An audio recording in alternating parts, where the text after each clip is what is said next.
Nabi Sallallahu Alaihi Wasallam lebih dekat lagi.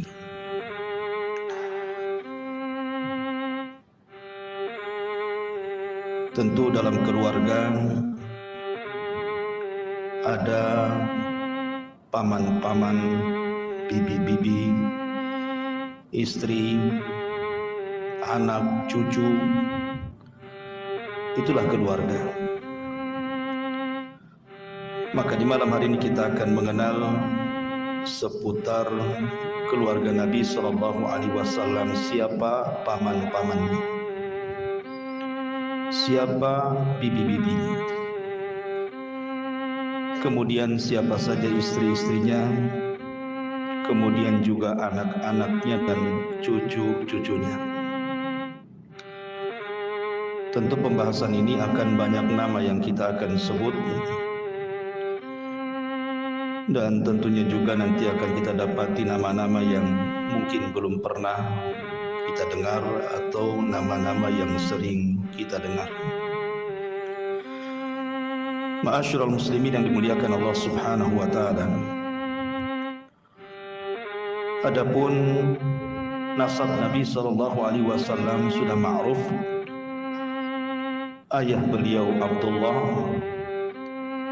dan ibunda beliau adalah Aminah. Kakek beliau Abdul Muttalib dan begitu seterusnya. Tapi yang jarang dibahas adalah siapa paman-paman Nabi sallallahu alaihi wasallam.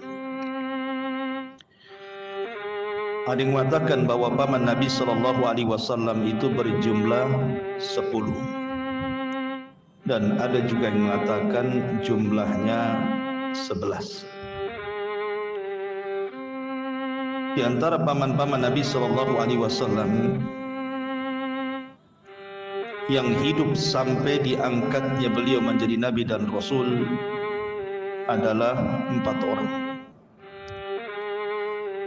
Adapun yang 6 orang, bagi yang mengatakan 10 pamannya, ataupun 7 orang bagi yang mengatakan 11,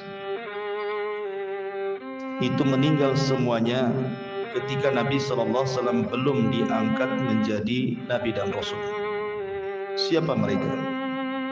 Kita urut dari yang masuk Islam dulu. Di antara paman Nabi SAW yang masuk Islam pertama kali adalah Hamzah. Hamzah ibn Abdul Muttalib. Dan sejarah Islamnya Hamzah ma'ruf. Ketika Nabi SAW dicaci maki oleh Abu Jahal, ketika itu Hamzah sedang berburu. Kemudian pulang dari berburu berjumpa dengan budaknya Abdullah ibn Jad'an. Kemudian diberitahu. Maka Hamzah pun emosi dan marah. Kemudian menemui Abu Jahal, langsung memukul kepalanya dengan busurnya sampai berdarah. Di situ dia mengatakan, kenapa kau berani mencaci maki keponakanmu? Maksudnya Rasulullah, wa ana ala dini, sementara aku berada di atas agamanya. Padahal dia belum masuk Islam, tapi membela keponakannya sampai dia tersebut kalimat wa ana ala dini, sementara saya berada di atas agama. Sebab kata-kata inilah Hamzah akhirnya dapat hidayah. Dia pun kemudian masuk Islam sebelum hijrah Nabi SAW ke Madinah. Sempat terlibat beberapa peperangan, di antaranya perang Badar dan perang Uhud. Tapi Allah takdirkan Hamzah meninggal di perang Uhud di tangan Wahsy, budaknya Hindun. Ada yang mengatakan budaknya Zubair ibn Mut'im. Itu Hamzah. Dan Hamzah dikenal Asadullah dan Asadu Rasulillah, singanya Allah dan singanya Rasul. Sehingga wafatnya Hamzah menjadikan kesedihan tersendiri bagi Nabi SAW. Kemudian yang kedua Abbas, atau kunyahnya Abul Fadl.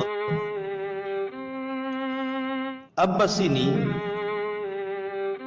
dia adalah paman Nabi SAW yang masuk Islam. Tetapi Islamnya lebih dahulu Hamzah dibandingkan Abbas. Karena Abbas ini sempat terlibat dalam perang Badar dan dia di barisan tentara Abu Jahal. Kemudian ketika kaum muslimin menang dalam Badar, Abbas ini salah satu tawanan kaum muslimin.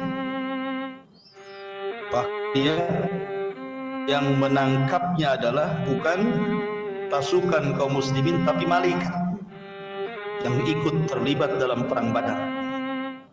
Yang menangkap Abbas sehingga menjadi tawanan adalah malaikat. Sehingga ketika ada seorang yang mengaku dia yang menangkapnya, Abbas membantahnya, tidak, yang menangkapku adalah seseorang yang berbaju putih dan menggunakan kuda putih. Maka Rasul mengatakan itulah malaikat.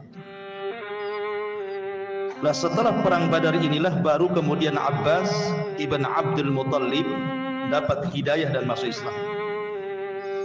Inilah dua paman Nabi SAW yang masuk Islam. Adapun yang kufur adalah Abu Talib dan Abu Lahab. Adapun Abu Talib sendiri, sebenarnya dia sudah ada keinginan untuk masuk ke dalam Islam, bahkan meyakini agama Islam itu agama yang benar dibandingkan agama kaumnya. Tapi karena fanatik kesukuan, maka Abu Talib pun justru memilih agama nenek moyang. Tetapi karena perjuangan Abu Talib, walaupun dia kafir, betul-betul memperjuangkan dakwah Nabi SAW sampai rela mengorbankan nyawanya. Tapi sayang dia mati kafir, makanya dia dapat syafaat khusus. Ketika Abbas bertanya kepada Nabi SAW, bermanfaatkah usaha pamanmu Abu Talib kepada anda wahai Rasul di akhirat? Maka Rasul mengatakan ya. Kemudian Nabi SAW mengatakan dia sebenarnya berada di gelombang api neraka, kemudian aku selamatkan sehingga dia diletakkan di neraka yang tingginya setumit tetapi cukup untuk mendidihkan kepalanya. Dan itu adalah syafaat khusus.